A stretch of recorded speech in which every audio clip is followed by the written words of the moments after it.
Beneath a layer of red earth where time had slept undisturbed for 1 million years, a human skull suddenly emerged, quiet yet powerful enough to shake the entire history of our species. It was not an ordinary fossil, it was a piece of evidence that challenged every evolutionary theory we once believed we understood. What happened in that distant past, so far away that all traces seem to have vanished? Why does the existence of this skull possess enough weight to unsettle the foundations of modern science? And what secrets has humanity unknowingly forgotten across hundreds of thousands of generations? In this video, you will be guided into a gentle yet deeply intriguing journey, from the moment the skull was discovered, to the heated debates that erupted throughout the academic world, and finally to the conclusions that may force us to rewrite the story of our own origins. This is not merely history, it is a reminder that we still do not truly understand where we began. Let the soft narration carry you through the million-year layers of time, revealing mysteries science once tried to keep hidden. Keep your senses calm and still, for you are about to step into a story that may forever change the way you see humankind.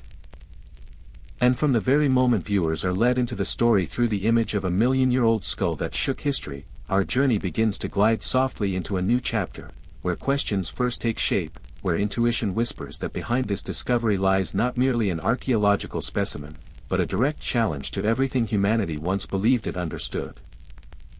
From that opening frame, we step into the ancient skull that challenges history, where the story is no longer a collection of dry facts, but becomes a symphony woven between science and the primal astonishment of humankind when facing the unknown.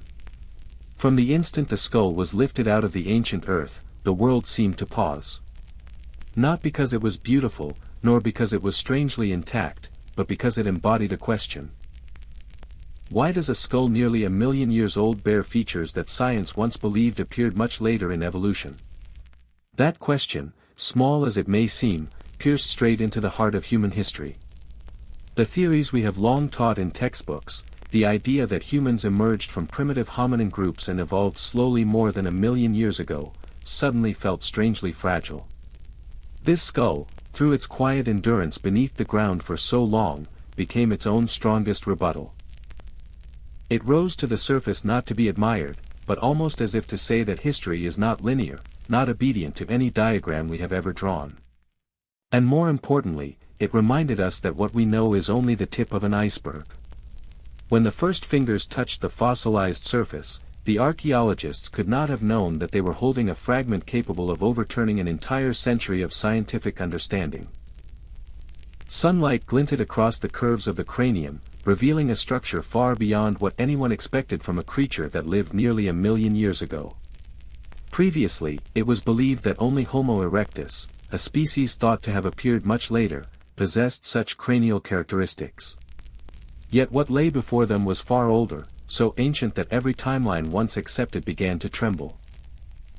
Imagine standing before a sealed door that humankind believed, for 100 years, it had already understood. Then suddenly, a strong gust forces that door open, revealing a scene utterly different. Not only different, but so unfamiliar that every map of the past becomes obsolete. That is the feeling the world of archaeology and anthropology confronted when they came face to face with this skull. A mixture of confusion, excitement, doubt, and a quiet fear. If this skull is real, then what we have believed for decades is wrong. In the academic world, nothing is more frightening than rewriting knowledge. Yet this skull, silent as it was, spoke too loudly to ignore. It spoke through its shape, its dimensions, each suture, every mark across its surface. It told the story that the period 1 million years ago was not dark, not lacking in complexity as humans have long assumed. It told of a group of people, ancient ancestors we never knew, who once lived, walked, hunted, cared for one another, left footprints across the earth, and then vanished before history ever recorded their names. The skull became the boundary between the known and the unknown. It illuminated the truth that evolution was not a steady upward line, but a dense forest of branches, dead ends, and parallel species, each experimenting with different forms of survival. And in that thick forest, one group of humans, who they were, how they lived. Left behind only this single skull as their mark. For many, the beginning of human evolution is imagined as a procession of small, simple, slow-moving hominins. But this million-year-old skull stands as a rebuttal. Ancient humans were not simple at all. They were intelligent enough to craft tools, strong enough to survive harsh environments, and united enough to care for injured members of their communities.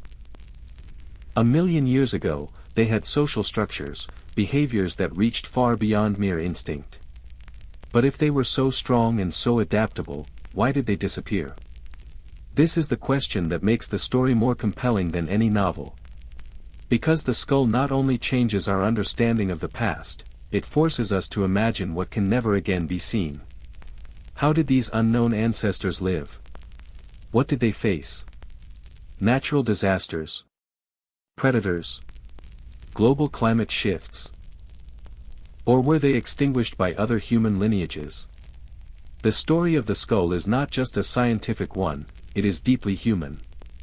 When we look into its empty eye sockets, we do not see an emotionless object, we see a life that once existed. A being who once looked at the sky, felt the cold, hid from predators, protected companions. Who once loved, feared, and longed to survive. And then, all of it vanished into time, leaving only a skull as a whisper, "I was here." That feeling is what makes the skull extraordinary. It challenges history not only with its age, but with the emotional depth it stirs within us. For sometimes, the strongest scientific evidence does not lie in numbers, but in the stories we can feel resonating through them. When scientists looked at the skull, they did not merely see the past, they saw the gaps in their own understanding. The skull became a mirror reflecting humanity's unconscious arrogance. Believing we had understood history, mastered the mechanics of evolution, and finished writing the story of our origins. But in truth, the first chapter of human history remains shrouded in darkness. And this million-year-old skull, through its startling appearance, has opened the first crack of light. Some scientists saw the challenge, but others saw opportunity. For if one skull can endure 1,000,000 years, what else lies hidden below? Perhaps more fossils that could expand the story.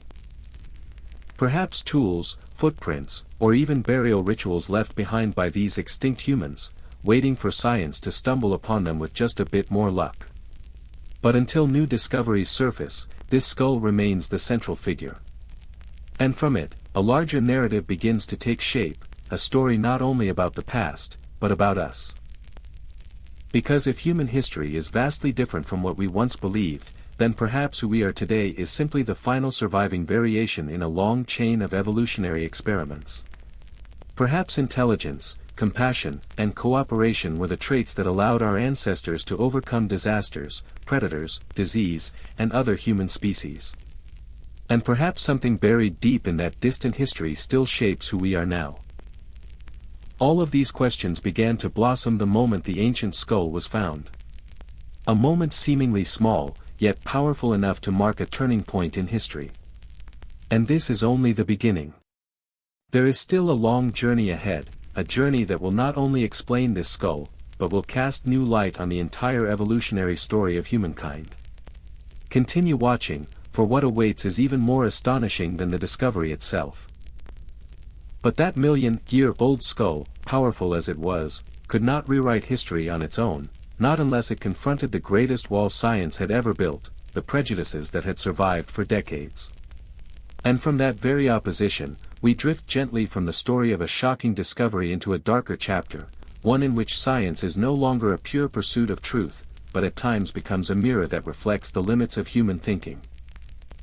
And this is where science led astray by bias begins, like a dim corridor we must walk through before seeing the light of truth. At the dawn of the 20th century, the world of science stood before a crossroads that, in hindsight, is almost unbelievable in how profoundly mistaken it was. It was an era when many scholars believed they possessed a complete map of human evolution. A map drafted not only from archaeological findings, but from false beliefs, cultural prejudice, and the ideological climate woven deep into society at the time. Science, which should have been the guiding lantern cutting through the night of ignorance, was distorted by human hands. Research institutes, instead of being homes of truth-seeking, became battlegrounds of ego and authority. Those entrusted with intellectual leadership inadvertently locked the path of evolution inside a narrow chamber, where a single conviction reigned: Europe was the center of humankind. This mindset, the arrogance forged during the colonial age, became the root of countless errors. These were not mistakes of method, but mistakes of worldview. And when the worldview is flawed, even the most accurate data can be twisted into false conclusions. This is why the million-year-old skull became not only shocking, but deeply threatening to many. Scholars of the time believed with absolute certainty that humankind, with its superior intellect, could only have originated in what they considered the cradle of civilization, Europe. Thus, any evidence that contradicted this belief was dismissed, diminished, or reinterpreted to fit the prevailing ideology. This was not science, it was the psychology of protecting intellectual power. In that shadowed era, one story was repeated again and again as a tragic testament to academic blindness: Piltdown Man. A fabricated fossil, created by a single individual, yet hailed as a crucial evolutionary link for over 40 years. Not because it was convincing, but because it matched the prejudice: an ape-man with a human-sized skull but an ape-like face, the perfect image for a Europe-centered origin of intelligence. Brilliant scientists of the time pointed out inconsistencies, but their voices were drowned in an ocean of bias. Academics did not believe Piltdown Man because science told them to, they believed it because it confirmed what they wanted to believe. This is precisely why the ancient skull in our story became so significant.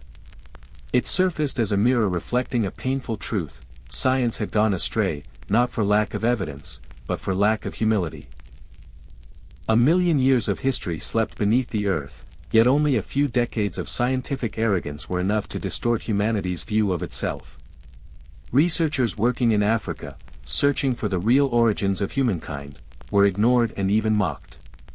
Discoveries that did not fit the European narrative were dismissed. Entire studies were overlooked or rejected without review. Africa, the vast land that holds the richest fossil record in the world, was deemed unworthy of being humanity's birthplace. There was no scientific reasoning behind this, only pride and racial hierarchy. This prejudice was so pervasive that it even shaped the evolutionary timeline. Scholars drew models that showed early humans becoming more civilized as they migrated toward Europe, a fabricated upward path, a tidy linear story far removed from reality. Science, at that time, was like someone holding an outdated map yet refusing to revise it, even as new roads appeared plainly before them. And in that era, the million-year-old skull, upon its discovery, crashed directly into that wall of prejudice. It fit no established pattern. It did not match the image of the early European human. It did not align with the accepted evolutionary timeline.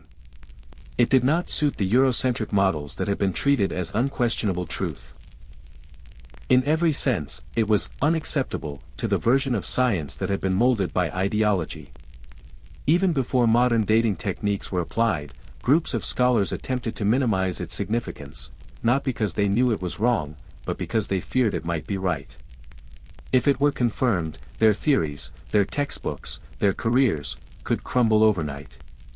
This is the enduring fear within science, the fear that truth may contradict belief. Tragically, that fear delayed humanity's progress for decades. Important research stalled. Archaeologically rich regions were neglected. Discoveries with the potential to reshape history were hidden or pushed aside. Only when new technologies emerged, potassium, argon dating, uranium, lead analysis, electron spin resonance, did truth finally reclaim its voice. With more data, the skull proved one thing unmistakably: we were wrong because we wanted to believe in what was wrong.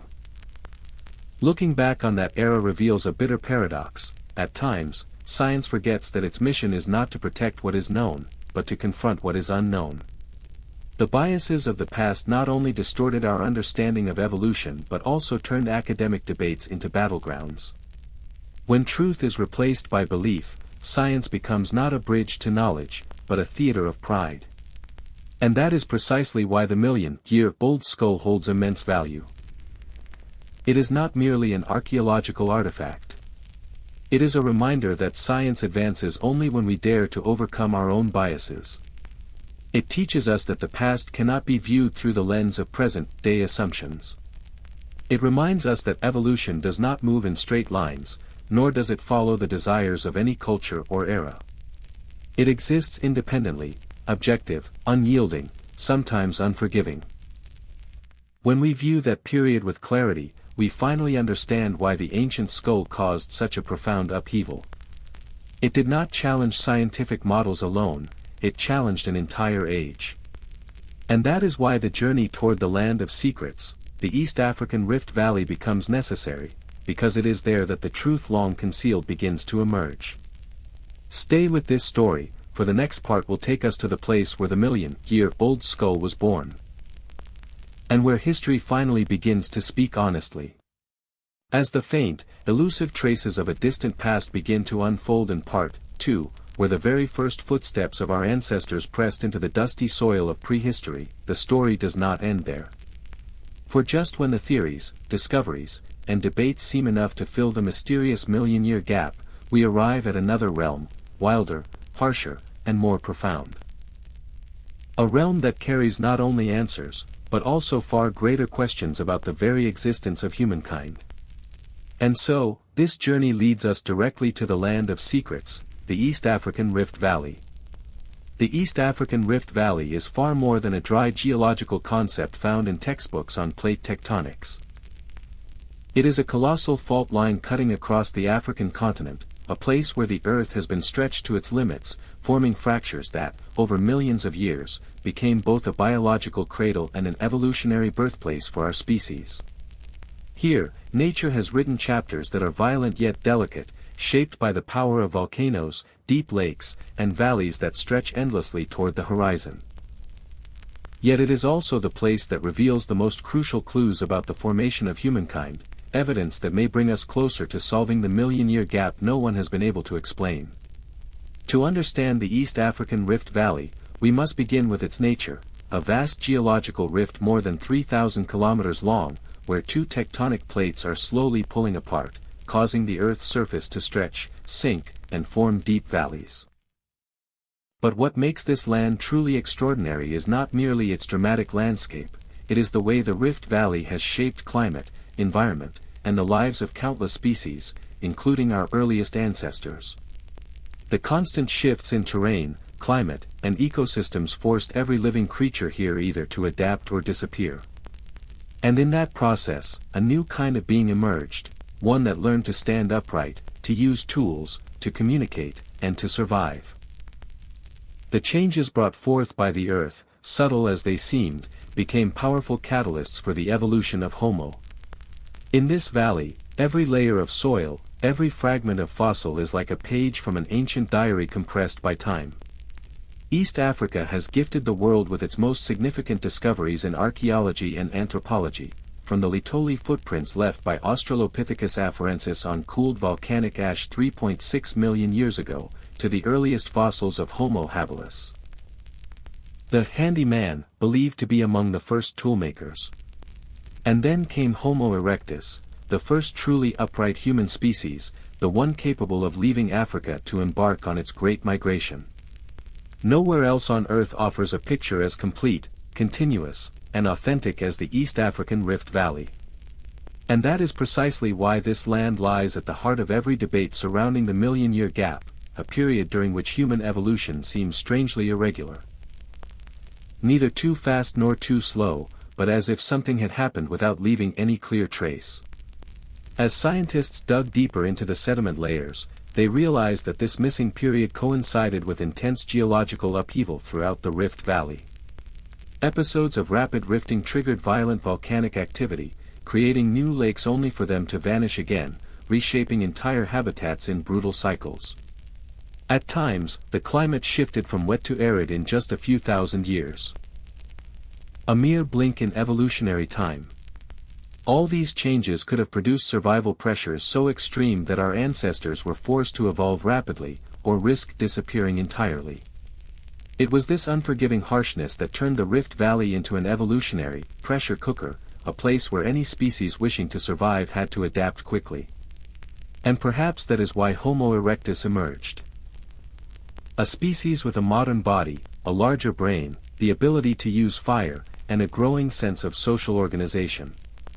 Yet oddly enough, the timeline of transitions and formations among early Homo during this period remains full of gaps, leaving researchers to ask, what truly happened during that enigmatic stretch of time? What makes the East African Rift Valley remarkable is not only what it preserves, but also what it conceals. Many layers of Earth have been erased by volcanic eruptions. Many pieces of evidence are buried so deeply that current archaeological tools cannot reach them. Some regions are so geologically distorted that determining the age of sediments becomes nearly impossible. All of this makes the million-year gap more perplexing than ever. Perhaps the evidence is still there, lying far beneath the surface, but for now, it remains undiscovered. Yet despite these difficulties, the Rift Valley continues to offer vital clues. For instance, changes in the structure of leg and pelvic bones found in early human species suggest that our ancestors had to move more frequently, more swiftly, across harsher terrain. Stone tools discovered here hint at shifts in survival strategies, from scavenging to active hunting. Even evidence of fire use, though debated, has been found in this region. These small traces, when pieced together, paint a picture of a turbulent era that may have accelerated the development of human intelligence and adaptability. The East African Rift Valley is not only the origin of what we know, it is also the birthplace of our imagination and our longing to understand where we come from. Standing before its towering cliffs, its vast lakes, and the ancient highlands dusted with the memory of time, one cannot help but wonder, how many secrets remain hidden beneath these layers of earth? How many stories of fear, hope, struggle, and survival have been swallowed by time? And more importantly, can we ever find the key to unravel the million-year gap? Perhaps the answer still lies somewhere in this valley, waiting for a chance discovery, a technological breakthrough, or a bold new perspective capable of reshaping everything we know. The East African Rift Valley, with all its wildness and mystery, reminds us that human history is not a finished book, it is an unfinished manuscript, still being written each day. When we look into the Rift Valley, we do not only see the past. We see ourselves, fragile yet resilient beings, endlessly adapting to a world in constant motion. And here, among the layered memories of the earth, humankind may one day find the answers to the mysteries that have haunted us for decades. In this land, with its haunting silence, something still whispers, keep searching. For only by understanding the past can we truly know who we are, and where we are going. As the secrets of the East African Rift Valley slowly unfold in Part 3. Like layers of mist parting from the dawn of humankind, the journey of discovery is still far from over. For just when we believe we have begun to understand its environment, its strata, and the great upheavals that shape the course of evolution, another question rises with even greater force: how did those very upheavals inscribe themselves onto the bodies of our ancestors? And then, as though in perfect timing, the most important missing piece emerges from the very ground that has guarded it for millions of years. This is when we step into the revelation, the skull that emerged from a million-year-old Earth. There is no moment in archaeology more emotionally powerful than the instant an ancient human fossil is revealed. It is not merely an inert object, but the remnant of a life that once existed, once struggled to survive, once looked at the world with eyes filled with fear and hope. And in the Rift Valley, where each layer of soil is a reel of time, it is here that a skull rose out of the shadow of mystery, carrying whispers from humanity's earliest dawn. This skull was not the first discovery, but it was the one that shook every established hypothesis. For in the search to solve the 1 million-year gap, the period in which scientists have long felt blind due to the scarcity of evidence, the appearance of this skull was like spotting a lighthouse in a storm. It marked a turning point, drawing us closer to the true face of our ancestors. Before analysis began, the archaeologists were nearly breathless.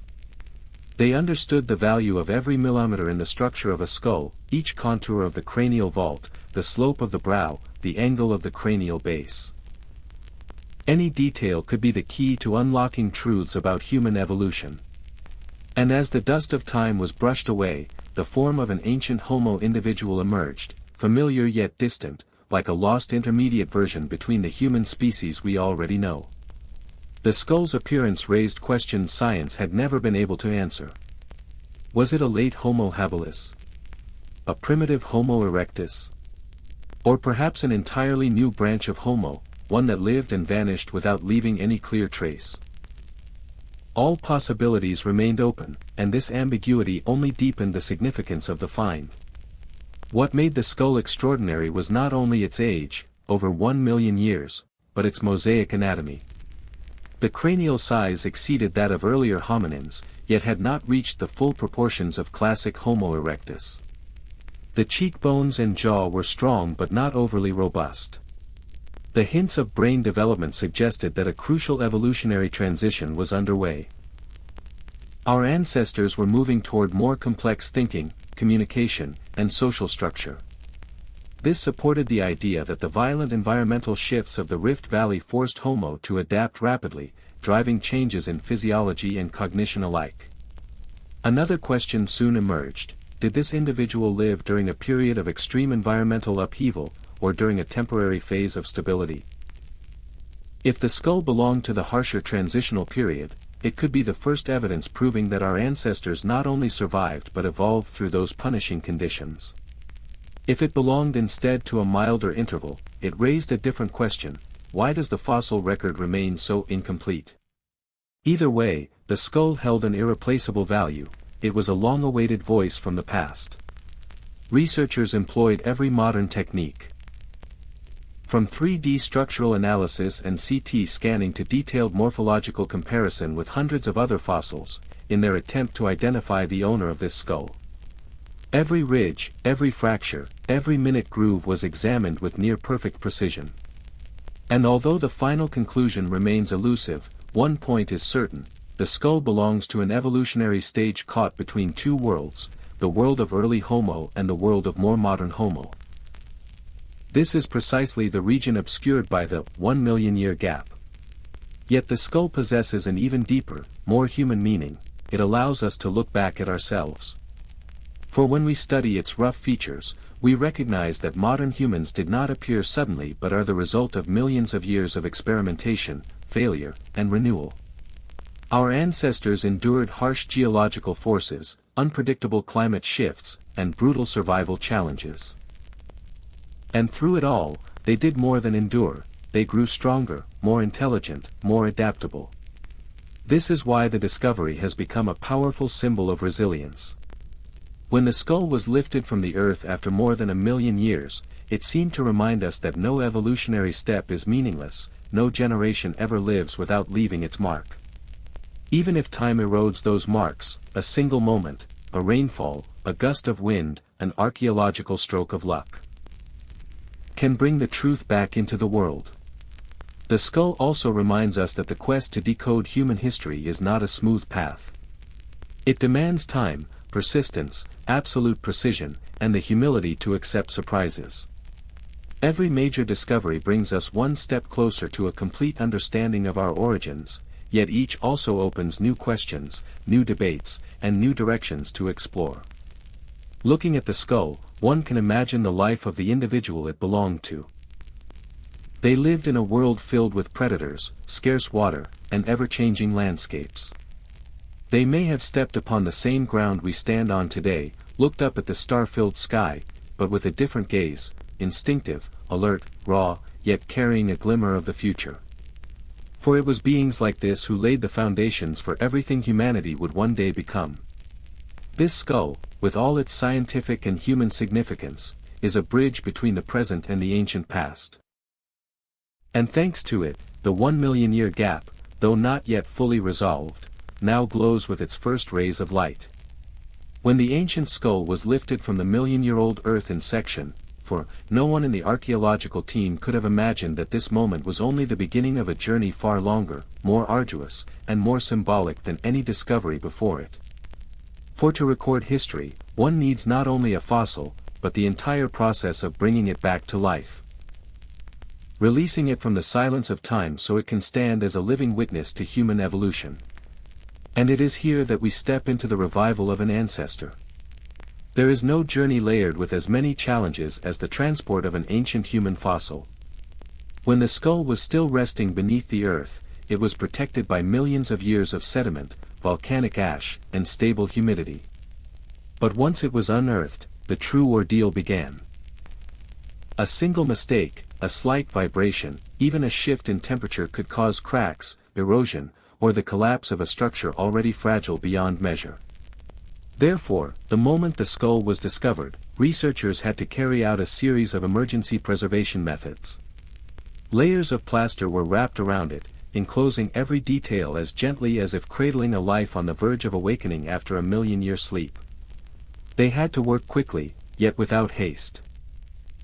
Every movement carried absolute caution, as though the slightest misstep could cost humanity its 1 in 1,000 years chance to hear a fragment of the past speak again. When the temporary preservation was completed, the transport began, and it was even more grueling than the excavation itself. The terrain of the Rift Valley is unforgiving. Rough roads, rocky slopes, sudden crevices, all were threats to the skull. The research team moved step by step, hour by hour, in a constant state of vigilance. Many carried a quiet dread throughout the journey: if the skull were to break, if it were damaged, if the only data they had were lost, all their efforts, all their hopes of rewriting history, would vanish. But danger did not come from nature alone. When the skull left the archaeological zone and headed toward an international laboratory, it had to pass through another set of thresholds. Border gates, customs checks, permits, inspection procedures. Not everyone understands the value of a plaster block containing ancient bone. To officials unfamiliar with archaeology, it could appear as nothing more than a strange item, perhaps even suspicious. And such doubt sometimes delayed the journey, forcing scientists to explain, justify, and persuade again and again. Yet despite all obstacles, the skull finally reached where it needed to be. An international laboratory equipped with modern technology. And here, the true revival of our ancestor began. The laboratory was not a place of noise. Instead, it was filled with cold white lights, large CT scanning machines, highly specialized hands, and eyes that never strayed from the specimen's smallest details. When the first layer of plaster was removed, nearly everyone held their breath. Months of toil, countless risks along the road, all converged into this single moment. The moment a face from the past was about to emerge. When the skull was finally revealed in its most intact condition, emotions surged. Not in loud celebration, but in reverence. In silence. In a deep, almost indescribable sense of awe. For they knew that what lay before them was not merely a specimen. It was a person. An individual who had lived exactly 1,000,000 years ago, who had endured ancient storms, who had lived, struggled, sought food, cared for others, and carried their own fears and hopes. Fragments of that life now rested in humanity's hands. The first analyses began immediately. 3D scanners recorded every millimeter of bone surface. Digital reconstructions recreated the skull's structure, facial muscle positions, jaw joints, eye sockets. Evolutionary anatomy experts compared each feature with hundreds of other Homo fossils. Geologists examined the remaining sediment to determine the environment this individual once lived in. Every piece of data was recorded, compared, and analyzed with near-perfect precision. And at the same time, inside the laboratory, another powerful feeling grew, the sense that they were witnessing a turning point in human history. For if this skull truly matched its initial assessment, it would prove that human evolution is not linear, that intelligence does not grow in a straight line, that multiple human branches coexisted and overlapped, and that the 1,000,000-year gap was never empty. It had simply been waiting for the right moment to be revealed. Yet the most moving aspect was not the scientific implications. It was the fact that this skull, after 1,000,000 years of absolute silence, was now being seen, being heard, and being honored. It was no longer an anonymous piece of bone. It had become a witness, a storyteller, a voice in the long conversation about human existence. It had lived once more, not through a heartbeat, but through meaning. The revival of an ancestor was not only a geographical journey across borders, but an intellectual journey across the limits of old understanding. It reminded us that every object recovered from the earth is a message sent by time. And to understand it, humanity must learn to listen, with science, with intuition, and with respect. When the skull was placed into a specialized archive, completing its first phase of analysis, it had survived the journey back into the light, a journey harsh yet miraculous. And now, it was ready for its next chapter, to enter the arena of knowledge, where dating tests would confirm the unthinkable, that our ancestors appeared 1,000,000 years earlier than science once believed. When the first morphological analyses in Section 5 revealed that this ancient skull possessed features far beyond anyone's expectations, researchers understood that they had reached the most critical step, determining its true age. For no matter how unusual a fossil may be, no matter how much promise it holds for rewriting history, it only has meaning once we know exactly when it existed within the timeline of human evolution. And like a fated key, the dating process would determine whether this skull was merely a small fragment, or a turning point in science. With that mindset, we enter dating, the battle against time. There is no struggle in archaeology as relentless, unforgiving, and risky as the battle with time itself. Determining the age of an ancient fossil is not as simple as reading a date from an old book. Time leaves no script. It leaves only traces. Fragile clues, marks that may have weathered, been contaminated, fractured, or blended by millions of years of shifting geology. For that reason, to date a skull that existed nearly 1,000,000 years ago, scientists must use not one, but an array of different methods. Each method is a path, a lens, a way of reading time in its own language. Only when all methods point to the same conclusion can humanity trust that the truth is real. In the International Laboratory, the race began. First, geologists analyzed the sediment layers that enclosed the skull at the time of excavation. By comparing stratigraphic structures, they determined that the skull lay within a layer buried beneath multiple sheets of ancient volcanic ash. Volcanic ash is a rare gift of nature, for within its minerals lie stable radioactive isotopes measurable through the potassium-argon method. Each grain of ash is like a tiny clock, marking the moment it fell to the earth. And when the ash samples around the fossil were measured, the initial results brought a heavy silence. The age hovered around nearly 1,000,000 years. But science never stops at a single measurement. Relying on volcanic ash alone would invite debate. So archaeologists turned to the analysis of accompanying fauna. Within the sediment, they found antelope teeth, fragments of herbivore bones, even evidence of predatory species that once lived in the ancient ecosystem. Each species has its own appearance and extinction timeline, and by assembling these clues, researchers could reconstruct a reasonably accurate temporal picture. The result? Every indicator pointed to the same period, nearly 1,000,000 years. But still, that was not enough. The skull was then placed into uranium-lead testing. This method is almost unassailable, for the decay rate of uranium into lead is one of the most stable, natural clocks, in the universe.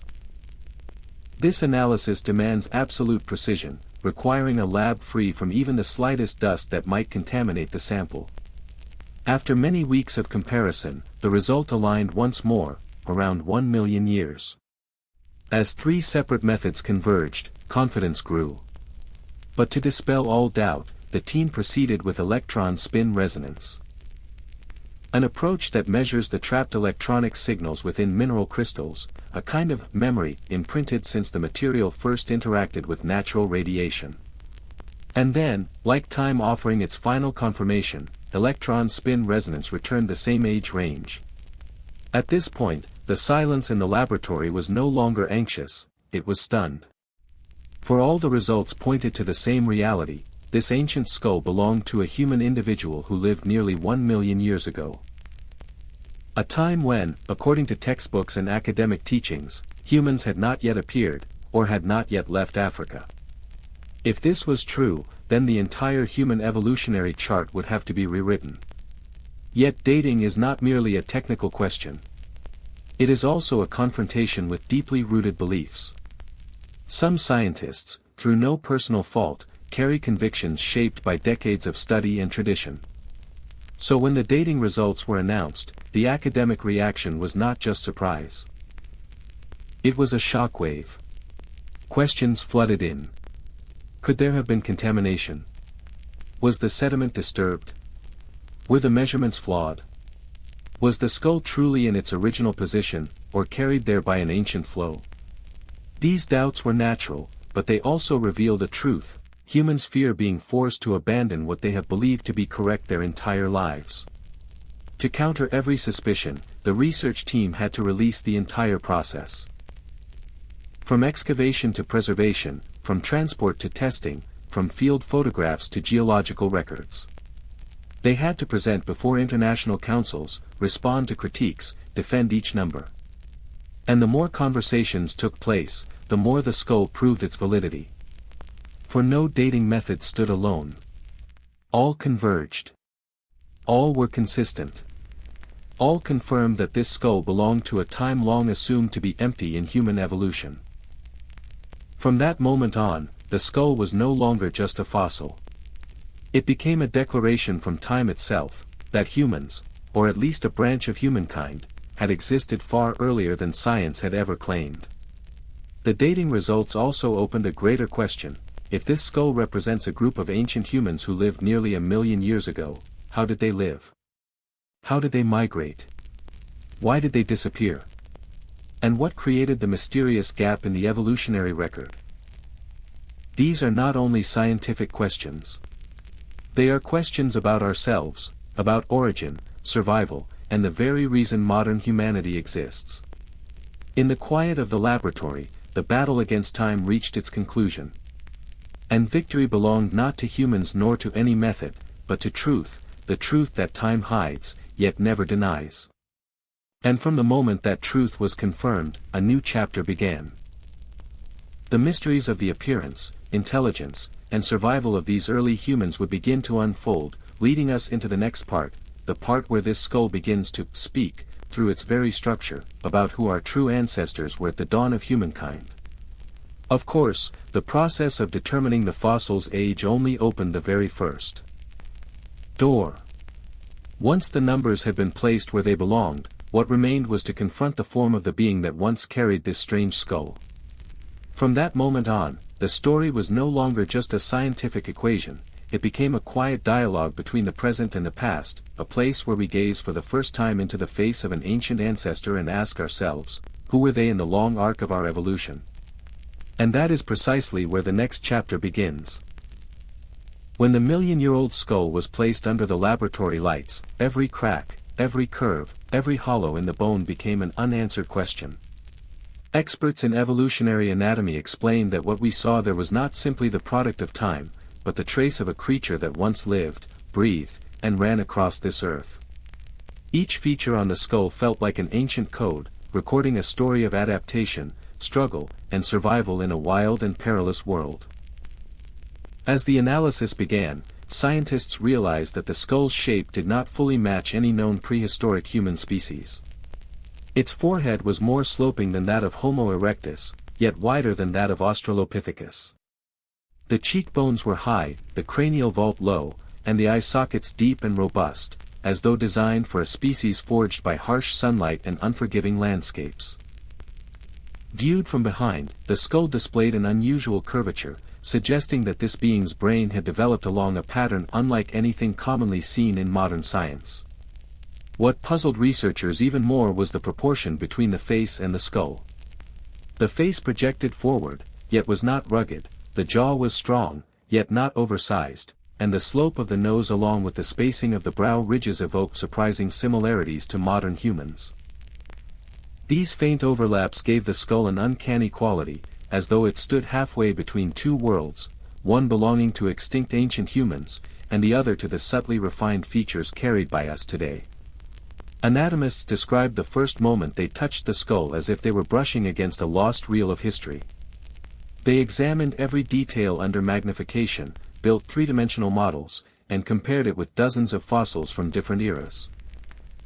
Yet the skull refused to fit neatly into any scientific category. It resembled a fragment of a larger painting whose missing portions remained buried, leaving observers both astonished and bewildered. When the team began reconstructing the face from the bone structure, a delicate blend of science and art, they noticed that the muscle attachment points suggested a jaw stronger than that of modern humans, though not as powerful as those of ancestors who relied entirely on raw, natural foods. This hinted at a transitional diet, no longer dependent solely on uncooked forest foods, yet not advanced enough to involve sophisticated tools for food preparation. The cranial vault revealed something else, a brain volume in the intermediate range, smaller than Homo erectus but larger than earlier archaic humans. This detail drew particular attention from the scientific community, as brain size has long been considered a major indicator in classifying hominin species. An intermediate volume could signify a transitional form, an evolutionary link positioned between major turning points. If so, the skull before us was not merely ancient, but a key to unlocking a phase of evolution humanity had never before identified. Beyond that, the structure of the occipital region, where neck muscles attach, showed that this individual possessed an almost fully upright posture. This trait is unusual among early humans, who still bore many adaptations for climbing.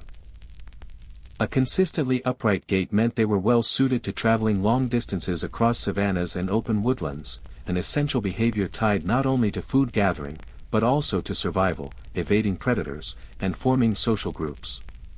Perhaps the most intriguing feature lay in the forehead. Though low and sloping, it was not as pronounced as that of Homo erectus. This raised a new question: was this species entering the early stages of developing higher cognitive abilities? Had their brains begun reorganizing to support more complex functions, such as spatial memory, group coordination, or environmental recognition? These questions lingered in the air, unanswered but powerful enough to challenge long-standing scientific assumptions. When the facial reconstruction was complete, researchers described the uncanny sensation of looking at a stranger from another world, a face both familiar and unfamiliar in equal measure. Deep, wide eyes suggested instinctive alertness. High cheekbones emphasized firm musculature.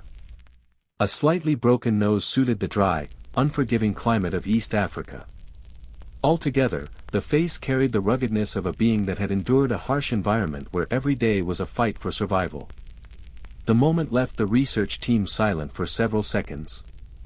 They understood that before them was the likeness of a creature, perhaps one of their own ancestors, that had walked the earth over 1,000,000 years ago. And despite the immense span of time, what moved them most was the feeling of connection, the shape, the gaze, the structure, elements passed down, transformed over hundreds of generations, eventually forming the face of modern humanity. But anatomical analysis did more than answer questions.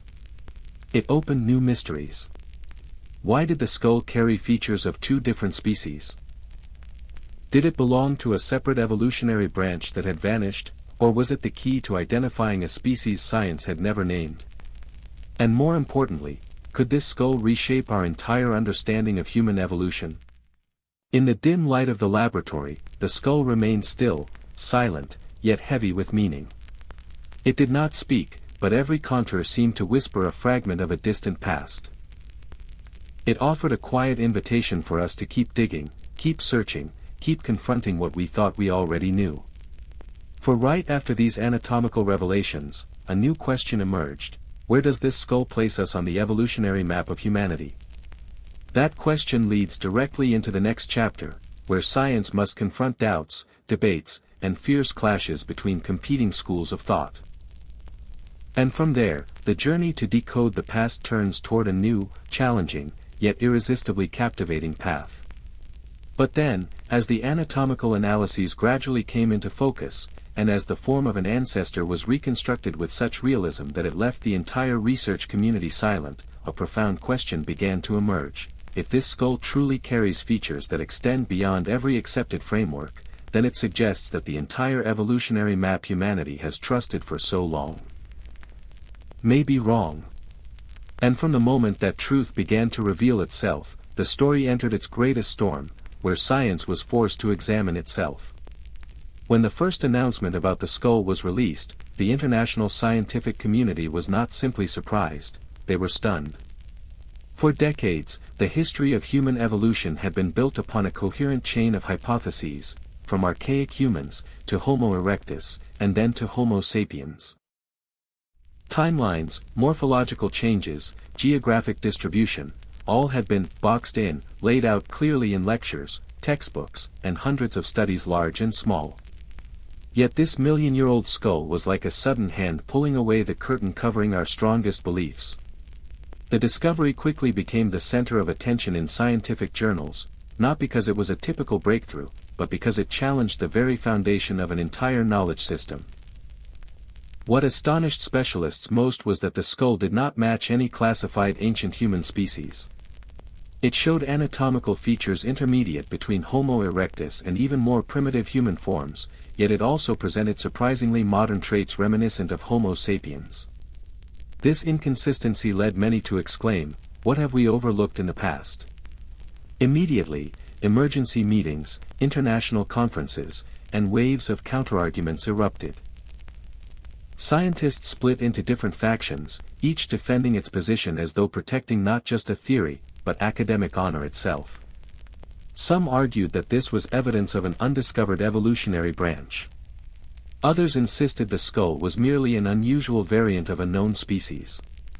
And there were experts who stated bluntly, everything we know about the evolutionary timeline may be wrong.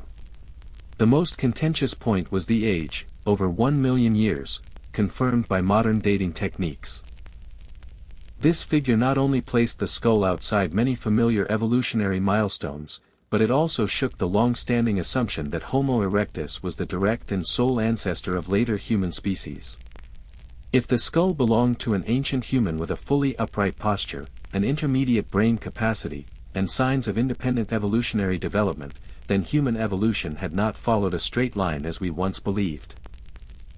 Instead, it unfolded across multiple parallel, complex, intertwined paths, like a network of roots beneath the soil. The news spread too quickly, far beyond academic circles. International newspapers ran dramatic headlines, "Discovery may rewrite human history," "Million-year-old skull challenges evolutionary theory," "Science faces the century's greatest turning point." Social media flooded with debates, from the curious to renowned scholars. A rare phenomenon unfolded. An archaeological specimen became a global discussion topic, not just because of its scientific value but because of the weight of its implications. Amid this turmoil, the researchers working directly with the skull faced immense pressure. Some were criticized for exaggerating the issue. Several journals even refused to publish the findings, fearing the research contradicted established knowledge too drastically. But ultimately, the clarity of the data, the meticulousness of the analysis, and the consistency of the dating methods forced science to confront the truth: the skull was real, its age was real, and its anomalies could not be dismissed. The turning point arrived when an independent group of experts from Europe, the United States, and Japan re-verified the results. 3 groups, 3 methods, 3 analytical systems, and all reached the same conclusion. This specimen lay outside every established classification. It was the strongest blow ever dealt to science's old wall of certainty. From that moment, a reconfiguration of knowledge began to take shape. Senior scholars were compelled to reopen old archives, re-evaluating dozens of fossils once considered outliers. Archaeology students were informed that their textbooks would soon be updated. Museums prepared to change their displays of the evolutionary timeline. And the scientific community, though still embroiled in debate, had to acknowledge that a new era in paleoanthropology, the study of ancient humans, was beginning. What made this event a global shock was not merely that it rewrote a historical chapter. It forced humanity to confront a deeper truth: knowledge, no matter how solid, can still be wrong. The certainties we hold today may become mere footnotes in the scientific record tomorrow. And it is that humility that drives science forward. Yet amid all the chaos, the skull remained there, calm, silent, as though it had always known its arrival would trigger this upheaval. It did not change. Only humans changed, our perspective, our understanding, our beliefs. And as the debate reached its fiercest point, another major question emerged, so clear that no one could ignore it. If this skull is evidence of an unknown evolutionary branch, then what happened to that human species? How did they disappear? Why did they leave so few traces behind? Those questions form the bridge that leads us to the next journey, the quest to find the skull's true place on the evolutionary map and the historical shift it brings with it. For the global shock is only the beginning. What comes after will shake us even more deeply, more powerfully, and more decisively in shaping how humanity understands itself. But even before the shock of the global uproar had time to settle, while the articles, statements, and counterarguments were still burning hot across international media, a second earthquake was quietly forming within the academic world itself. Because if the skull truly possessed an age and morphology beyond every existing classification, then who would have the right to interpret it? Who would have their name recorded in history? And who would be forced to admit that the evolutionary models they had spent half a lifetime defending were wrong? From this moment on, the story of human evolution entered its most turbulent phase, the greatest academic battle of the century. There is no conflict more ruthless than one waged among guardians of knowledge, for in such battles, the weapons are not swords or spears, but honor, academic prestige, and scientific authority. As news of the skull swept across the world, an invisible dividing line formed instantly, splitting the research community into fiercely opposing camps. On one side stood the young, progressive scientists, those who believed this discovery opened the door to re-examining the entire narrative of human evolution. For them, the million-year-old skull was not merely a specimen, but a reminder that science must always remain willing to change. They argued that evidence does not lie. The age, the morphology, the microstructure, all pointed clearly to a previously unknown human branch. On the opposite side stood the giants of anthropology, the scholars who had built their careers upon the traditional evolutionary models, the individuals who shaped global academic curricula. To them, this discovery was more than unsettling, it posed a direct threat to everything they had spent their lives upholding. And so, instead of accepting it, they reacted forcefully. Counterarguments began to surface. The dating is wrong because the specimen is contaminated. The morphology is misinterpreted due to individual variation. A new classification is unnecessary, it's merely another form of Homo erectus. But beneath these scientific arguments lay an unspoken fear: if the skull were recognized as belonging to a new human branch, a new evolutionary stage, then hundreds of prior studies would have to be reconsidered. And for certain scholars, that was far harder to accept than any scientific reasoning. Tensions escalated until international conferences turned into actual battlegrounds. Closed-door meeting rooms, places meant for academic dialogue, became arenas of interrogation, confrontation, and even accusation. One senior professor declared outright, "If this discovery is accepted, our entire classification system will collapse." Yet in saying this, he unknowingly revealed the truth. The problem did not lie in the skull itself, but in the fear of having to rewrite knowledge. The conflict soon spilled beyond debate into the realm of power. Major laboratories refused to collaborate on further analyses. Some journals declined to publish the study, not due to poor quality, but because it was too divergent from the current body of knowledge. A number of scholars lost funding simply for supporting the new conclusion. And worse, the original research team was even accused of fabricating data, a deep wound for those who had spent their lives digging, analyzing, and defending scientific truth. Yet truth cannot be extinguished. When independent research groups from multiple nations repeated the analyses, all reached the same conclusion: the skull was real, the age was real, and its morphology truly created a profound gap in the traditional evolutionary picture. New evidence emerged rapidly. Additional specimens from the same geological layer, traces of stone tools older than previously expected, even re-examined ancient DNA suggesting that humanity once experienced a bottleneck nearly 1 million years ago. At this point, the opposing faction could no longer rely on doubt to resist the truth. But they still had one remaining weapon, the power of interpretation. For in science, the one who interprets a discovery determines the story of humanity. So what would this skull be called? A new species? A subspecies? A variant of Homo erectus? Or evidence that multiple human branches once existed simultaneously? Closed-door meetings continued relentlessly. Hundreds of research papers were submitted, revised, disputed, and reanalyzed. European, American, African, and Asian schools of anthropology wrestled for the right to define the discovery. Each group wanted the specimen to fit within the classification system they represented, because that meant intellectual authority, academic prestige, and lasting influence. At the height of the tension, one researcher was even denied access to the specimen, though he had been part of the excavation team. This event drew media attention, exposing the lack of transparency in the scientific process. Public pressure then forced several institutions to reopen access to the specimen to preserve objectivity. Yet the most important truth remained unshaken. No matter how fierce the conflict became, the skull stood there as an undeniable fact. It forced every side to admit that evolution is not linear, that humanity is not the product of one continuous line, but of countless branches, countless appearances and extinctions interwoven across time. Thus, the greatest academic battle of the century was not simply a clash of scientific viewpoints.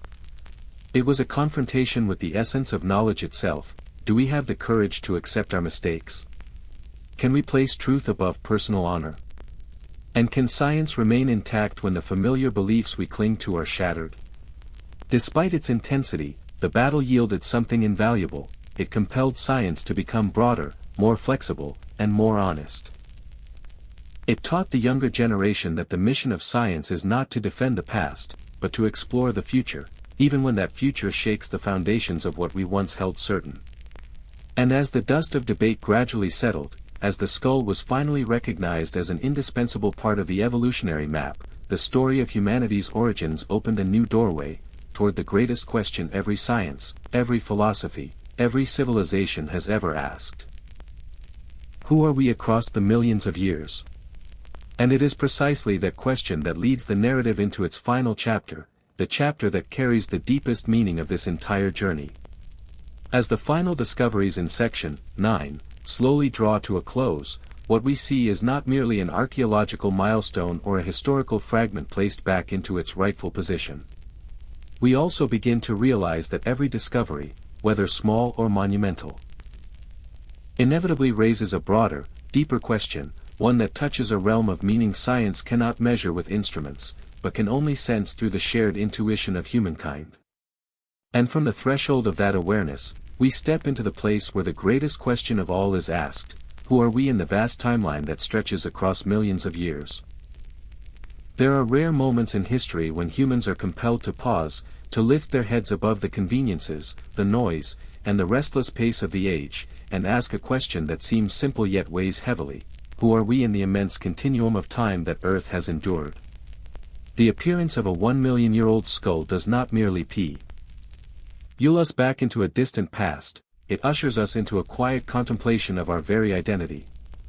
For when we face a being that once lived, breathed, struggled, and vanished long before concepts like history, nation, or civilization ever existed, we are forced to accept a profound truth: we are but a fragile sliver within the endless flow of time. And yet, the paradox lies here: though we are small, our existence carries an undeniable weight. That ancient skull is a silent witness, but it speaks to us more clearly than any written document ever could. It reminds us that humans have never ceased to evolve, never ceased to change, and never stopped asking questions. Curiosity, perhaps that is the most enduring essence of our species. It was curiosity that drove early humans to craft the first tools, to step beyond the valleys of their birth, to leave their continents, to cross perilous lands, and eventually leave traces in stone, in soil, in fossils we now uncover. Section 10 is not a conclusion. It is more like a gentle reminder that every scientific journey, whether digging deep into layers of rock or venturing out into the cosmic void, circles back to the same point: humanity is trying to understand itself. We do not search for fossils merely to know what happened in the past. We do it because we want to know where we came from, why we became what we are, and what it means to exist in a universe so vast it defies imagination. When we gaze upon a skull 1,000,000 years old, we cannot escape the feeling that all the things we worry about each day, the small disputes, the tensions, the relentless cycles of work, suddenly grow insignificant. Behind every individual stands a monumental evolutionary history, shaped by countless generations who were born, fought to survive, and disappeared to make room for those who followed. We exist not because of random luck, but because of a persistence that endured across deep time, among beings who never knew that their descendants would one day create language, art, science, or soothing bedtime histories whispered through the dark. The final meaning of this chapter is a reminder that across a timeline of 1,000,000 years, or hundreds of millions, nothing truly stands still. No civilization lasts forever, no ideology remains unchanged, and no species is guaranteed a permanent place. That truth is both unsettling and beautiful. For it is precisely this fragility that makes every moment of life meaningful. Because we know time will sweep everything away, we learn to cherish what we have, to seek purpose, to record our stories. So that when someone, 1,000,000 years from now, looks back, they might recognize that we too once tried to understand ourselves. When we look at the traces of ancient humans, we see the shadows of perseverance, adaptability, and primal creativity, the very qualities that still live within modern humanity. We differ from them, yet remain an extension of them. We do not merely walk upon a civilization built by recent ancestors. We stand upon the shoulders of an evolutionary lineage so long and complex that we have only just begun to comprehend it. 1,000,000 years is not a number. It is a vessel filled with stories. And each story, no matter how deeply buried, holds the power to change the way we perceive humanity. That ancient skull stands as proof that sometimes, a single bone, a single silent shape, is enough to make us rewrite our own history. And the most important part of rewriting history does not lie in the data, but in the realization that we have never truly understood ourselves. So, who are we within that 1,000,000-year expanse? We are the descendants of beings who transcended the limits of primordial life. We are the creatures who question the universe and question ourselves. We are the bridge between a distant past and an unknowable future. And more importantly, we are living proof that evolution unfolds not only in genes, but in consciousness. When this story comes to its end, it does not place a period, but opens a door. An invitation. A gentle urging that we continue searching, continue asking, continue exploring. For every new discovery not only enriches our knowledge, but brings us closer to answering the most important question humanity has ever asked. Who are we? As the journey to uncover the 1,000,000-year-old skull comes to an end, we find ourselves facing a question far greater than the discovery itself: just how many other secrets lie buried beneath the layers of time, waiting to be revealed so they can rewrite the history of humankind. This ancient skull is only one of countless traces the past has left behind, yet it is powerful enough to shake everything we believed we understood about evolution, about origins, and about the very nature of human existence. And that is the true value this journey promises. Every discovery does not simply answer a question, it opens the door to dozens more, broader, deeper, and infinitely more challenging. In the quiet moments before you drift into sleep, let these thoughts guide you. Allow your imagination to step back millions of years, to look into the eyes of the beings who lived long before us, and ask yourself, what else is waiting to be found? What revelation could rise from the darkness and change everything once again?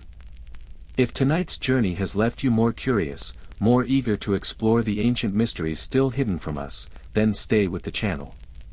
There are countless stories yet to be told, and you certainly will not want to miss what comes next. Let's keep searching, because history has not finished speaking to us.